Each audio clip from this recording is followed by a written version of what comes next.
Assalamualaikum warahmatullahi wabarakatuh. Nama Dita Septisari, NIM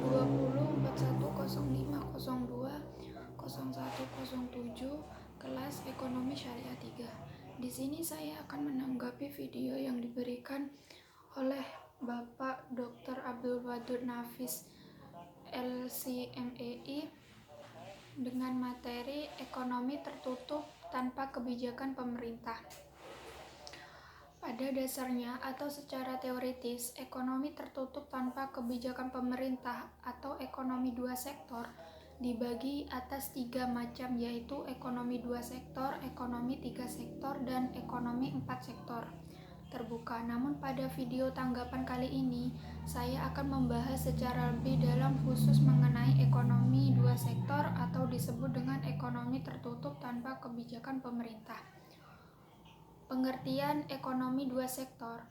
Pengertian ekonomi dua sektor merupakan pertemuan yang terdiri atas 2 interaksi, yakni sektor rumah tangga dan perusahaan dalam makroekonomi Islam.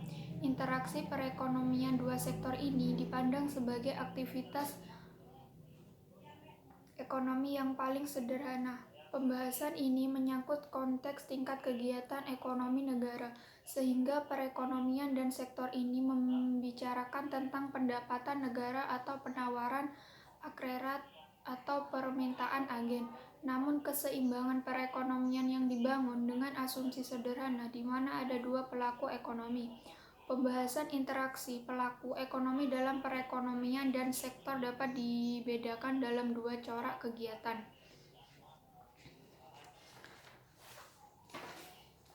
Ekonomi yang pertama melihat interaksi pelaku ekonomi dua sektor dan kondisi perekonomian subsidi. Yang kedua melihat interaksi pelaku ekonomi dua sektor dalam kondisi perekonomian modern. Pelaku ekonomi dua sektor dalam kondisi perekonomian ini membawa sedikit perbedaan interaksi dalam perekonomian dua sektor.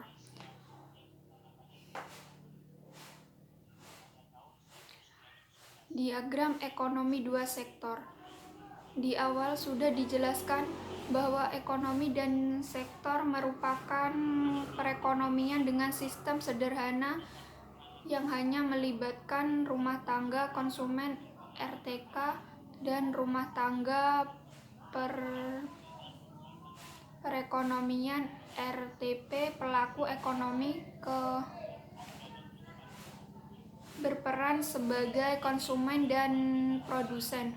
Rumah tangga produksi berperan dalam proses produksi, mendapatkan rumah tangga konsumen yang didapatkan dari pinjaman barang dan jasa, dan mendapatkan imbalan berupa uang ketika mereka mampu menjual barang dan jasa. Dari apa yang mereka produksi, rumah tangga produsen mengelola pengeluaran dengan membeli barang dan jasa kepada rumah tangga konsumen melalui pasar barang dan jasa. Rumah tangga konsumen mendapatkan pendapatan atau pemasukan penjualan atau penyewakan tanah kepada rumah tangga produsen. Hal ini yang berpotensi sebagai pendapatan adalah dengan pembeli saham dari rumah tangga produsen. Rumah tangga produsen memberikan keuntungan kepada upah, sewa, bunga, dan profit kepada rumah tangga konsumen. Hasil dari kegiatan tersebut, rumah tangga konsumen akan memperoleh pendapatan faktor produksi yang disediakan oleh rumah tangga konsumen berupa tambahan tenaga kerja, keahlian, dan modal.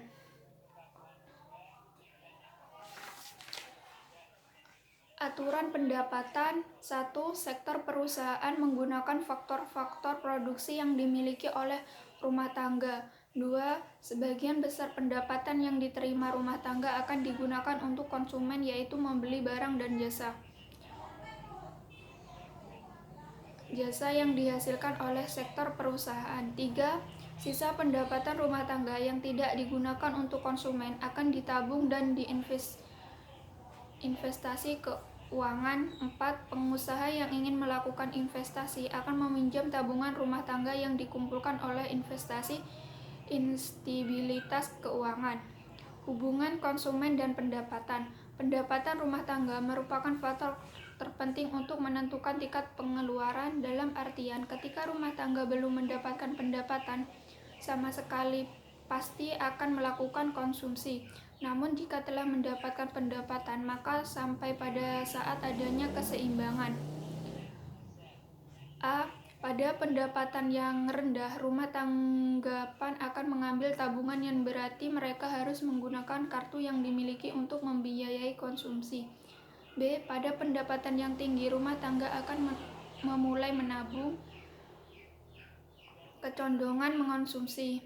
Yang pertama, kecondongan mengonsumsi marginal merupakan pertandingan di antara pertumbuhan konsumsi yang dilakukan dengan perolehan disposable income. B. Kecondongan mengkonsumsi rata-rata merupakan antara tingkat konsumsi dengan tingkat disposable income. Kecondongan menabung. A. Kecondongan menabung marginal merupakan pertandingan di antara pertambahan tabungan dengan pertambahan disposable income. B. Kecondongan menabung rata-rata menunjukkan perbandingan di antara tabungan dengan pendapatan disposable. Fungsi konsumsi dan tabungan, yakni suatu fungsi yang menggambarkan sifat hubungan antara tingkat konsumsi rumah tangga dan perekonomian dengan pendapatan nasional. Fungsi tabungan, fungsi yang menunjukkan sifat hubungan antara tingkat tabungan rumah tangga dengan disposable income dengan fungsi tabungan. Sekian dari tanggapan saya, kurang lebihnya mohon maaf. Wassalamualaikum warahmatullahi wabarakatuh.